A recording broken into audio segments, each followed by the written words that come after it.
എൻ്റെ എല്ലാ കൂട്ടുകാർക്കും രമ്യ സൈഡിലേക്ക് ഒരിക്കൽ കൂടി സ്വാഗതം. അപ്പം ഞാനിന്നൊരു അടിപൊളി മീൻ റോസ്റ്റിൻ്റെ റെസിപ്പി ആയിട്ടാണ് കേട്ടോ കൂട്ടുകാരെ വന്നിരിക്കുന്നത്. വീഡിയോ സ്കിപ്പ് ചെയ്യാതെ തന്നെ കാണണം കേട്ടോ. അതിനായിട്ട് ഞാനിവിടെ പാൻ അടുപ്പത്ത് വെച്ചിട്ടുണ്ട്. അതിലേക്ക് 2 ടേബിൾ സ്പൂൺ വെളിച്ചെണ്ണ ഒഴിച്ച് കൊടുത്തു. വെളിച്ചെണ്ണ ചൂടായി വന്നപ്പോൾ അതിലേക്ക് കടുക് ഇട്ട് കൊടുത്തിട്ടുണ്ട്. കടുകെല്ലാം പൊട്ടി വന്നപ്പോൾ അതിലേക്ക് പൊടിയായിട്ട് അരിഞ്ഞെടുത്ത വെളുത്തുള്ളിയാണ് കേട്ടോ ഞാനിപ്പോൾ ചേർത്ത് കൊടുത്തിരിക്കുന്നത്. ഒരു 5 അല്ലി വെളുത്തുള്ളി ഉണ്ട്. പിന്നെ ഇതാ ഒരു ചെറിയ കഷ്ണം ഇഞ്ചി, പിന്നെ ഒരു 2 പച്ചമുളകും എടുത്തിട്ടുണ്ട്. അതും തീരെ ചെറുതായിട്ട് തന്നെ അരിഞ്ഞെടുത്താണ് അത് നമ്മൾ ചേർത്ത് കൊടുത്തു. ഇനി അതൊന്ന് വഴറ്റി കൊടുക്കാം. ഇനി ഇതാ അതിലേക്ക് ഞാൻ 2 ചെറിയ സവാള നീളത്തിൽ അരിഞ്ഞതാണ് കേട്ടോ ഞാൻ ചേർത്ത് കൊടുത്തിരിക്കുന്നത്.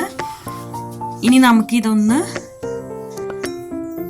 ഇളക്കി കൊടുത്ത് നമുക്കിതൊന്ന് വഴറ്റിയെടുക്കാം.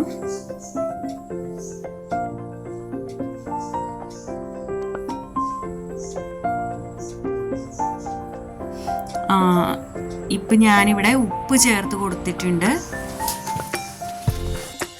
ഇത് നല്ല അടിപൊളി ടേസ്റ്റുള്ള മീൻ റോസ്റ്റാണ് കേട്ടോ കൂട്ടുകാരെ. അപ്പോൾ ഉറപ്പായിട്ട് എപ്പോഴും ഈ കറിയൊക്കെ വയ്ക്കുന്നതിൽ നിന്ന് വ്യത്യസ്തമായിട്ടാണ്, നല്ല രുചിയുമാണ് കേട്ടോ. അപ്പോൾ ഇങ്ങനെ ഉണ്ടാക്കി നോക്കാത്തവരുണ്ടെങ്കിൽ ഉറപ്പായിട്ട് ഉണ്ടാക്കി നോക്കിക്കോളൂ കേട്ടോ. ഈ റെസിപ്പിയെക്കുറിച്ച് പറയുകയാണെങ്കിൽ ഒരു കിടിലൻ റെസിപ്പി എന്ന് തന്നെ പറയാം കേട്ടോ, ഒരു സംശയമില്ല കേട്ടോ കൂട്ടുകാരെ. അങ്ങനെ ഇതാ നമ്മുടെ സവാളയെല്ലാം നന്നായിട്ട് വഴന്ന് വാടി വന്നിട്ടുണ്ട്. ഈ സമയത്ത് ഞാനിവിടെ ഒരു 1/2 ടീസ്പൂൺ മഞ്ഞൾപ്പൊടിയും അതുപോലെ തന്നെ ഒരു 1.5 സ്പൂൺ കാശ്മീരി മുളക് പൊടിയും ചേർത്ത് കൊടുത്തിട്ടുണ്ട്. പിന്നെ ഒരു 1/2 ടീസ്പൂൺ കുരുമുളക് പൊടിയും ഞാൻ ചേർത്ത് കൊടുക്കുന്നുണ്ട് കേട്ടോ.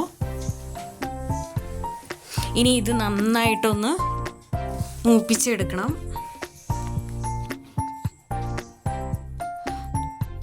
അപ്പോൾ ആ സവാളയും പൊടികളും എല്ലാം നല്ല മിക്സായി വന്ന് നല്ല യോജിച്ച് വരണം കേട്ടോ.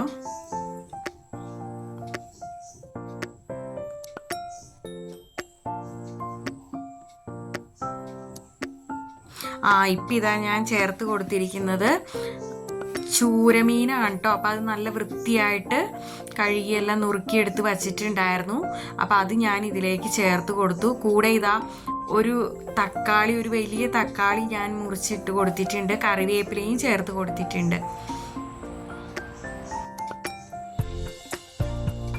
ആദ്യം നമ്മൾ ഉപ്പ് ചേർത്തു, പക്ഷേ ഇപ്പം ഈ മീൻ ചേർത്തുകൊണ്ട് അതിലേക്കുള്ള ഉപ്പ് നമ്മൾ ഈ സമയത്ത് ചേർത്ത് കൊടുക്കുകയാണ്. ഇനി ഇത് നന്നായിട്ടൊന്ന് മിക്സ് ചെയ്യാം. എന്നുവെച്ചാൽ ഒത്തിരി അങ്ങോട്ട് വല്ലാതെ അങ്ങോട്ട് ഇളക്കരുത് കേട്ടോ, അപ്പോൾ മീൻ കഷ്ണങ്ങൾ പൊടിഞ്ഞു പോകും. ജസ്റ്റ് ഒന്ന് മിക്സ് ചെയ്ത് കൊടുക്കാം. അപ്പം നമ്മൾ ഒട്ടും വെള്ളമൊന്നും ചേർത്തിട്ടില്ല കേട്ടോ കൂട്ടുകാരെ.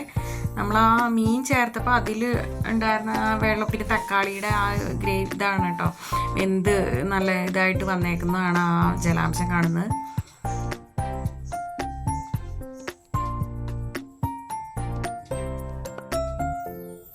അപ്പം അടച്ചു വെച്ചിട്ട് ഇടയ്ക്കൊന്ന് തുറന്ന് ഇളക്കി കൊടുത്താൽ മതി.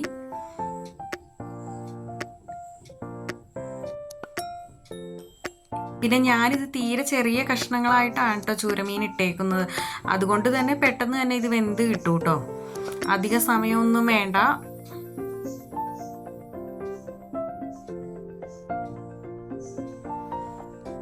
അപ്പം അങ്ങനെ ഇതാ നമ്മുടെ ചൂരമീൻ റോസ്റ്റ് ഏകദേശം ഇവിടെ റെഡി ആയിട്ടുണ്ട് കേട്ടോ. കണ്ടോ, ഇപ്പോൾ കാണുമ്പോൾ തന്നെ കൂട്ടുകാർക്ക് മനസ്സിലാവുന്നില്ലേ?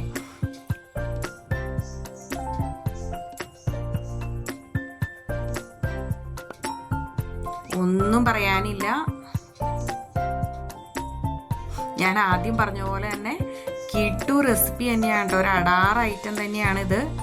അപ്പോൾ ഇതാ ലാസ്റ്റ് ഞാൻ കറിവേപ്പിലയും ചേർത്ത് കൊടുക്കുന്നുണ്ട്.